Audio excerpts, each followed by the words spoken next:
Good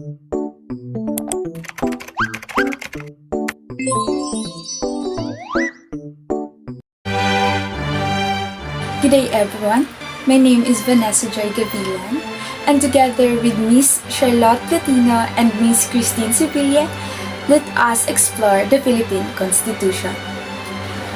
Before we proceed to our main topic, let us first figure out the learning outcomes of the Philippine Constitution. Learning outcomes. Learning the importance of the Constitution to the country. Understanding the history and background of the Philippine Constitution. Understanding the constitutional structure of the Philippines. Learning how these constitutions emerge in the Philippines and determine the significance and effect of this constitution to the country. This time, let us define constitution. What is a constitution? The regulations acknowledged by the people of the state to preserve and maintain peace and order in the society. This means that without our constitution, our government will be in total chaos. The sovereign power of the state will fail because the constitution runs the government. Constitution provides basis for governance in a country, which is essential on making sure that everyone's interests and needs are addressed. Kung walang konstitusyon ng isang bansa, ang batas at ang jurisdiksyon ng bansa ay hindi maipapatupad at matatamasa ng mga mamamayan. A constitution provides the basis for governance, kung paano ginawa at gumawa ng batas, ang mga detalye at ng proseso kung saan namamahala ang pamahalaan. At this part, we are going to explore the evolution of the Philippine Constitution. The first Constitution of the Philippines, the Malolos Constitution, not fully implemented due to the Philippine and U.S. War. Why? Let's all find out. A revolution was launched against Spain and the revolutionaries declared Philippine independence in Kawit, Cavite on June 12, 1898.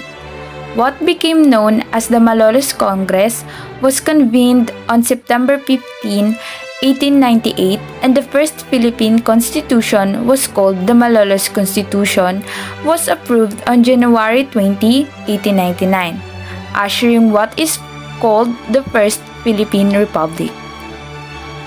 A committee headed by Felipe Calderon and aided by Cayetano Arellano, the Constitution was drafted for the first time by representatives of the Filipino people, and it is the first Republican Constitution in the Asia. This Constitution was inspired by the constitutions of Mexico, Guatemala, Costa Rica, Brazil, Belgium, and France.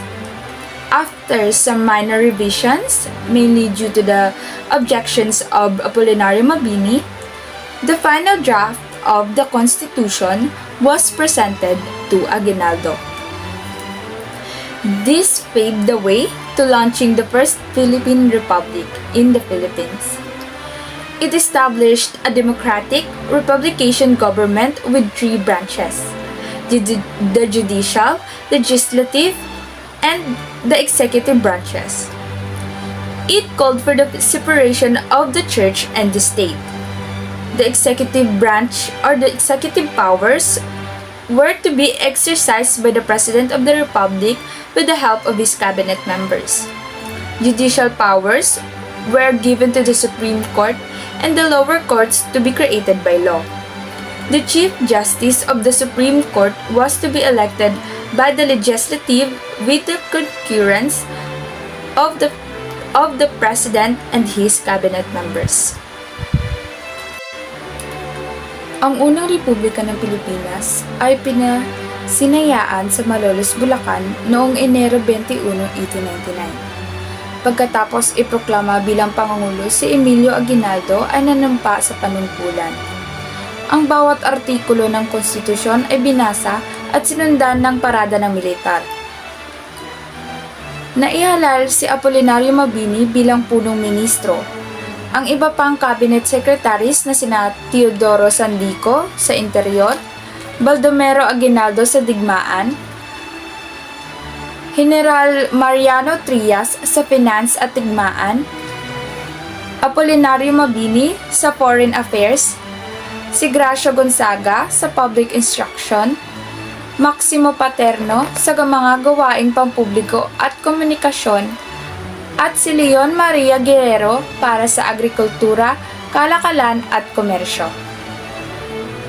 Sariwa pa mula sa Rebolusyong Pilipino laban sa Espanya at digmaang Spanish-American, ang unang Republika ng Pilipinas ay nagbigay ng kahalagahan sa unang kalayaang natamasa ng bansa.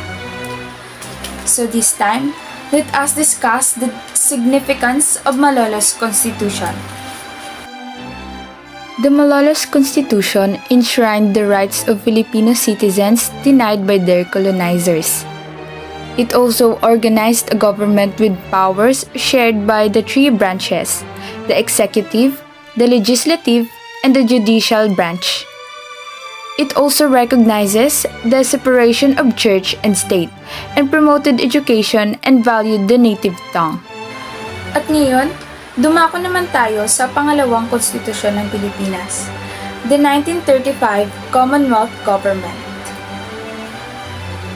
Though the implementation was interrupted due to the Japanese occupation, the 1935 Constitution was ratified by the Filipino people through national plebiscite on May 14, 1935, and came into full force and effect on November 15, 1935, with the inauguration of the Commonwealth of the Philippines. Ang 1935 Constitution ay tila nagsilbing isang mabuting konstitusyon sa bansa. Binigyan nito ang Pilipinas ng 26 na taon ng matatag na konstitusyonal na pamahalaan sa panahon kung saan marami pang ibang estado sa Asya ang sumuko na sa diktaturang militar o rebolusyong komunista. The Constitution of the Commonwealth of the Philippines provided a presidential system for government with unicameral legislature. It had the power to enact laws for the Philippines known as Commonwealth Act through the National Assembly. Manuel Rojas signs the Constitution. He was the leading member of the Committee on Style, also known as the Seven Wise Men, who had a significant impact in the final draft of the 1935 Constitution.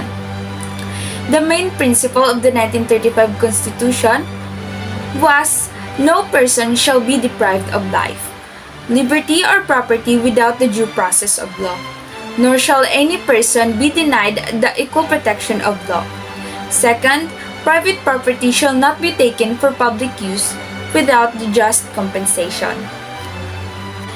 It was established following the Tidings-McDuffie Act to replace the insular government, a United States territorial government. The Commonwealth was designed as a transitional administration in preparation for the country's full achievement of independence. The Congress in joint sessions, assembled by a vote of 3/4 of all the members of the Senate and the House of Representatives voting separately, may propose amendments in this Constitution or to call for that purpose. It was very clear to us that the Commonwealth Constitution has the great impact in our constitutional evolution. The significance of this Commonwealth Constitution first maintains the peace by sending peacekeepers to the war-torn members' countries. It has established a fund to assess the economically poorer member states to meet their needs. It provides technical assistance or expertise to the less developed members. It promotes the development of education by offering scholarships, exchange programs. It promotes natural mutual understandings and cooperation among the members by holding joint sports or games and cultural activities. It also promotes consultations among member states in areas of common interest by holding a joint forums. It has promoted good governance through holding regular meetings with the members of parliament or sending observers during elections. It also promotes the development of the youth through the Commonwealth Youth Program. It has enabled the member states to speak in one voice, have a common stand in international fora. Lastly, it promotes trade among member states.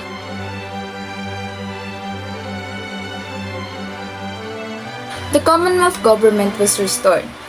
Congress convened in its first regular session on July 9, 1945. It was the first time of the people's representative have assembled since their election on November 11, 1941. Manuel Rojas was elected Senate President and Elpidio Quirino was chosen President pro tempore. Jose Zulueta was Speaker of the House, while Prospero Sanidad became Speaker pro tempore. The first law of this Congress enacted as Commonwealth Act 672 organized the Central Bank of the Philippines. The Commonwealth deal also tackled the issues of collaboration. In September 1945, the Counterintelligence Corps presented the people who were accused having collaborated with or given aid to the Japanese. Included were prominent Filipinos who had been active in the puppet government that the Japanese had been established, or a people's court was created to investigate and decide in that issue. Amidst this sad state of affairs, the third Commonwealth elections were held on April 23, 1946. Sergio Osmeña and Manuel Rojas vied for the presidency. Rojas won, thus becoming the last president of the Philippine Commonwealth. The Commonwealth era formally ended when the United States granted independence to the Philippines, as scheduled on July 4, 1946. So now, I will be the one who's gonna tackle about the 1943 Japanese government, the third colonization of our country, which is the Philippines, where the Americans gave the Philippines their independence on 4th of July, 1946.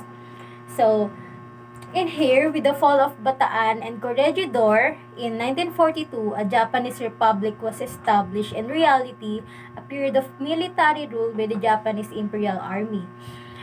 A constitution was ratified in 1943 by Filipino collaborators who were called the Kapisanan sa Paglilingkod ng Bagong Pilipinas, also known as Kalibapi.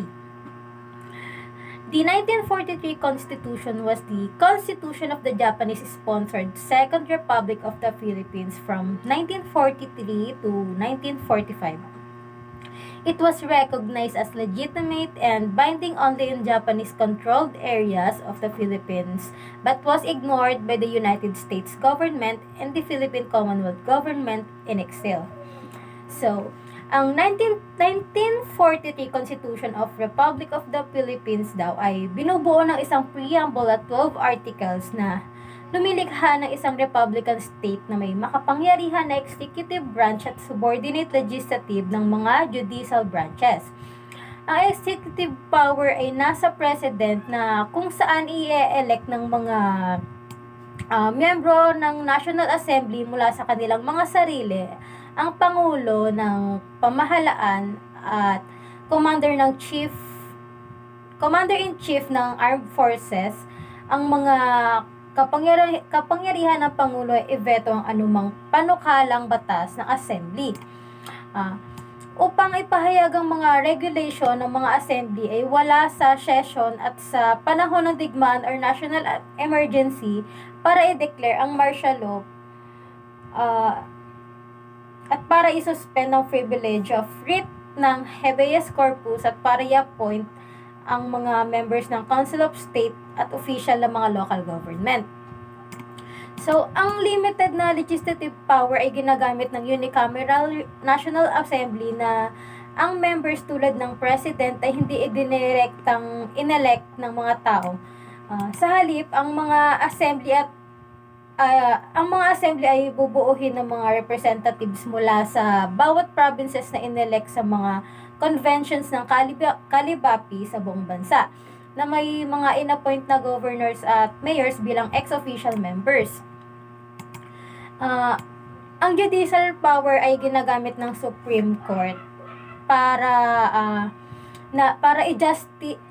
para sa mga justice kasama ng mga judges ng mabababang hukuman ay i-appoint ng presidente.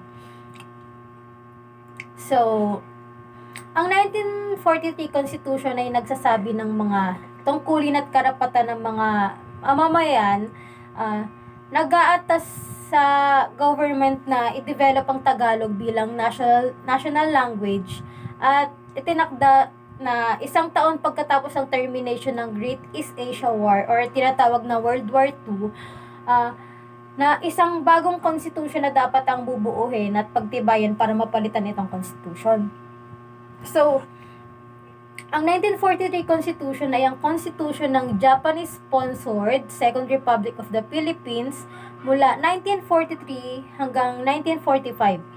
Ito ay kinilala bilang legitimate at may visa lamang sa mga lugar na kontrolado ng mga Hapon sa Pilipinas, pero hindi pinapansin ng gobyerno ng United States at ng Philippine Commonwealth Government.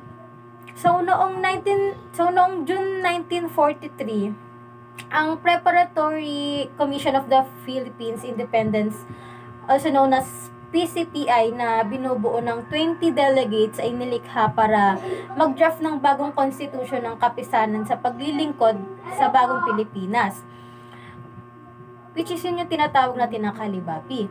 So, ang Kalibapi lang ang tanging political organization na pinapayagan noong panahong iyon. So, sinusubaybayan ng mga Hapon ng drafting ng constitution at inatasan ng mga members ng PCPI sa pamumuno ni Jose P. Laurel ang mga constitution ay dapat umayon sa prinsipyo ng Greatest East Asia Co-Prosperity Sphere noong September 1943. Ang draft ng constitution ay pinagkaisang inaprubahan lahat ng miyembro ng PCPI at isinubmit para sa ratification sa isang popular convention ng Kalibapi sa Manila. So, the significance of the Japanese government, the 1943 Constitution enumerates the duties and rights of the citizen, requires the government to develop Tagalog as the national language, and stipulates the 1 year after the termination of the Greatest East Asia War or World War II, a new constitution shall be formulated and adopted to replace his constitution. So, gaya nga na sinabi ko kanina, ang 1943 Constitution nga ay nagsasabi ng mga tungkulin at karapatan ng mga mamamayan na para i-develop ang Tagalog bilang national language natin dito sa Pilipinas. At itinakda na isang taon pagkatapos ng termination ng Great East Asia War or tinatawag na World War II, na isang bagong constitution dapat ang buuhin at pagdibayin para palitan itong constitution. So, next is the 1973 Marcos administration, where Ferdinand Marcos was elected as president in 1965 and re-elected in 1969. Before the second term of Marcos, he declared martial law in 1972. So, in 1973 Constitution draft presented to President Marcos by the 1971 Constitutional Convention on December 1, 1972, deemed ratified by citizens' assemblies held from January 10 to 15, 1973, proclaimed in force by proclamation by President Marcos on January 17, 1973.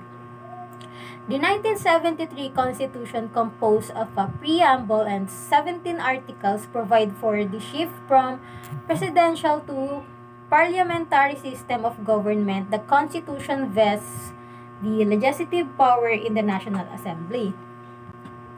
Di batasang pambansa, unicameral legislature, this was ratified and proclaimed by President Marcos on January 17, 1973.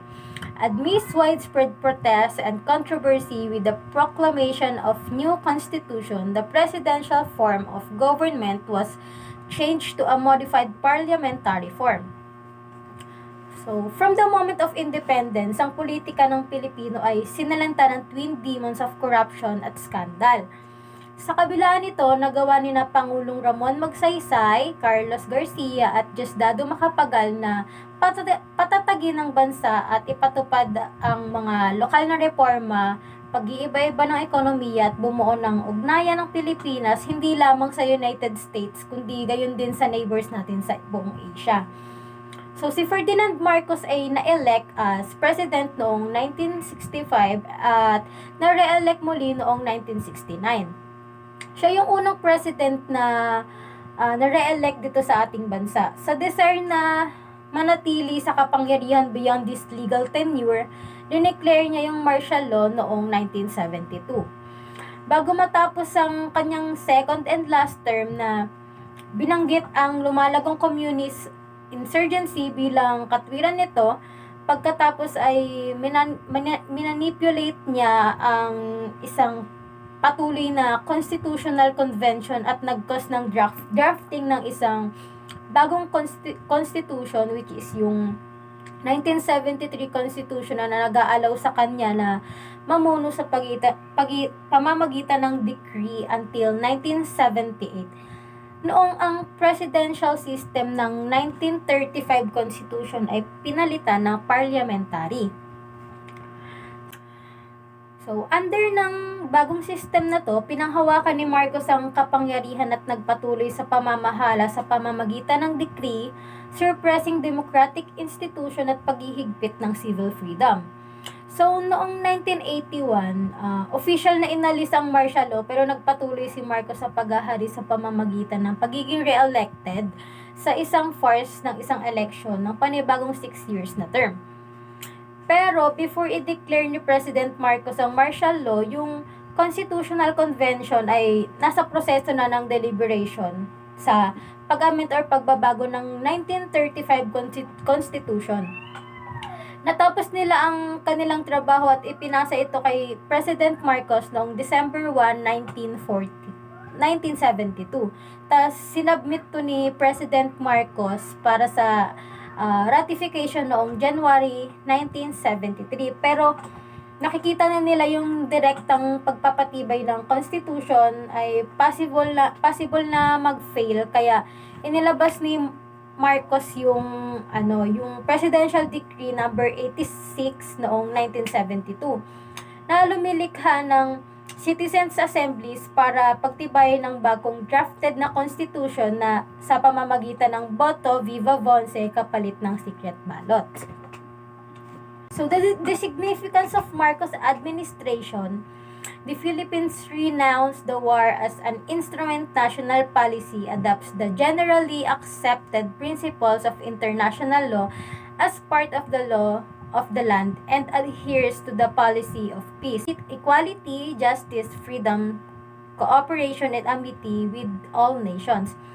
The declaration of martial law in 1972, just before the end of his second and last term, citing a growing communist insurgency as its justification. So ano pala, yung in-announce ni Marcos na ito ay na-ratified at may ganap na bisa noong January 17, 1973, although ang 1973 Constitution ay na-ratified sa ganitong paraan. Nagpatuloy ang opposition laban dito. Si Chief Justice Roberto V. Concepcion sa kanyang dissenting opinion sa kaso ni Gavilan na V. Executive Secretary ay na-expose sa pandaraya na nangyari noong ratification ng Citizens Assembly ng 1973 Constitution noong January 10 to 15, 1973. Pero, ang final decision ng case na to ay na ang ratification ng 1973 Constitution ay valid at may bisa pa.